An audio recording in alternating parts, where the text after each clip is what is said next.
Balikan po natin ang ulat ni Sam Ramirez ukol sa pagtalakay ng Senado tungkol sa panukalang pagtataas ng annual tax exemption ceiling sa mga bonus ng mga manggagawa.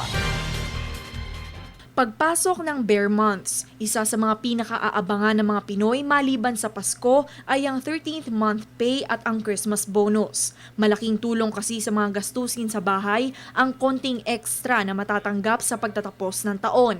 Isa ito sa mga tinalakay kanina ng Senate Committee on Ways and Means, ang pagtataas sa annual tax exemption ceiling para sa mga bonuses na natatanggap ng mga manggagawang Pilipino.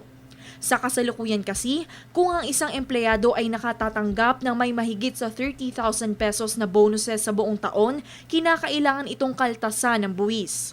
Ngunit sa ipinapanukalang batas, itataas ang ceiling ng tax exemption sa 75,000 pesos. Malaking bagay lalo na sa mga panahong nagtataasan ang mga bilihin.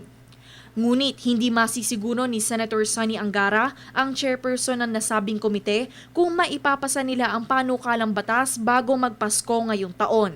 Well, depende yun sa resulta ng pag-aaral ng ating mga departamento. Narinig naman natin yung sinabi nila na ang tingin nilang pinaka-importanting prioridad ay yung pag-adjust at pagbaba ng buwis sa income tax sa mga individual. Maliban dito, kailangan din kasing mauna muna ng Kamara de Representantes na maipasa ang panukalang batas bago isalang ang bersyon ng Senado sa plenaryo. Under the Constitution, sa ilalim ng saligang batas, talagang kailangan mauna ang House of Representatives. So, ang ginagawa natin dito, pinapakinggan na natin yung iba't ibang sektor para pagdating ho sa plenaryo, mas mabilis. Pero bago dumating sa plenaryo, kailangan natin antayin yung bersyon ng Kamara de Representante.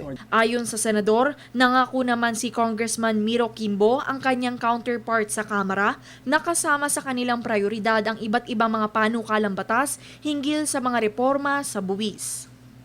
Para sa Telebisyon ng Bayan, Sam Ramirez.